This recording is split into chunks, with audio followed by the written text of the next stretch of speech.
have to get to the story that has consumed Washington and the political world over the last week. More on how Congress is responding to the latest on the Jeffrey Epstein files. Riley Rogerson from NOTUS is up late with me tonight here on the Final Five. Riley, I realize like there's so much we could talk about and we probably should be talking about, but this is taking up a lot of the oxygen in the room right now.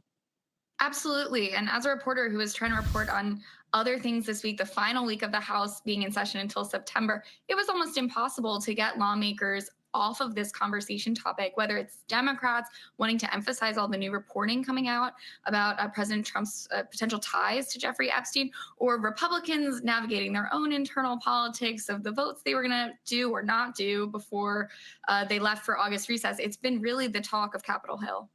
So that the House is out of session right now. Was there? I mean, granted, it was what he adjourned. The Speaker Johnson adjourned a day early. So was there anything that is getting pushed back aside from anything Epstein related, or was that sort of a convenient maneuver on his part to avoid taking the vote? Yeah, so what's happened here is there's something called a discharge petition, which if it gets enough signatures, which would require both parties playing ball, forces a vote on the floor on a particular matter. In this case, it would be forcing the Attorney General to turn over Epstein-related documents in 30 days. Congressman Thomas Massie, who's a Republican, and Congressman Ro Khanna, a Democrat, put that forward. And because of how discharge petitions work, it was due for a vote on Thursday, as early as Thursday. And conveniently, the House was not in session today, so they could not take that vote. That's not making this all go away. When Congress returns in September, they will force a vote on the discharge petition. This isn't going anywhere. And to hear, Thomas Massie tell it that it still works in his favor to have members go home, to hear their constituents talking about this issue, and come back, and maybe it's even more likely to pass after this recess. That's interesting, and that's a very good point. In that, it also has irritated the White House. Thomas Massie has been a frequent target of President Trump. Thomas Massie is not a rhino. I mean, this is somebody who walks the walk with his conservatism. Is it a surprise that he's the one at the epicenter of all of this? I don't think it's a surprise to most people who are watching House Republicans. On almost every vote, he has been, like you said, a thorn in the administration side, a thorn in leadership side. He's a very, very conservative, libertarian-minded guy, but he's very principled, and he's sticking to his position on this point. And he's not really susceptible to just backroom negotiations and cutting deals with leadership. That's not really going to work for him. So he's just charging ahead.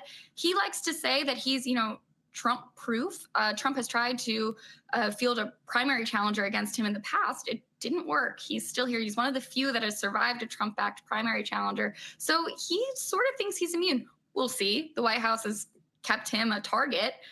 They're going to come after him again, most likely. So we'll see how this all shakes out. But he's not afraid of criticizing the administration.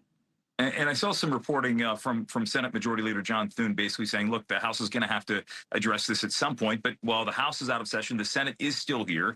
So what's happening in the Senate right now? Are they consumed with the same? Is it the same controversy that the House is dealing with, or do they have other things to get done?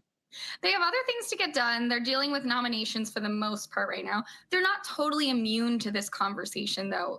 Even though the Senate is, considers itself more staid and serious, this is definitely seeping in. There was just a debate on the floor today between Arizona Senator Ruben Gallego and Markwayne Mullin from Oklahoma, Republican, trying to, force the conversation on the floor about Epstein. So this is definitely kind of going over to the Senate. But for the most part, the drama has been in the House because they were leaving town for August recess, and they just have more procedural maneuvers to kind of force the issue. I saw the back and forth on social media, too, between Gallego and Mullin, in that they're saying Democrats tried to object to a vote. And it seems as though when you're dealing with parliamentary procedure, you can sort of finesse it however way you want here to favor your side. Yeah, you can make a lot of different points. It's actually really been interesting as a reporter to watch. I'm like nerding out on parliamentary stuff here. But in the Rules Committee, which is a committee that approves legislation that can ultimately go to the floor, that's really where a lot of this fighting has been over in the House. And what happened is Democrats were forcing just amendment after amendment after amendment vote about Epstein, putting Republicans in this really awkward position.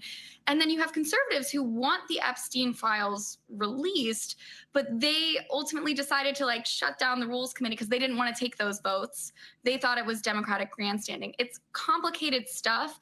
You wind up finding really weird bedfellows and this parliamentary stuff, but it's definitely, what it has done is given the issue a ton of air. Even like not super well covered committee meetings are now real big spectacles because of this issue. What do they say? Sunlight's the best disinfectant. Maybe this is one of those cases. Riley Rogerson from NOTUS. You can always read her reporting and all of her colleagues on NOTUS's website. Riley, great to see you again. Thanks for having me, Jim.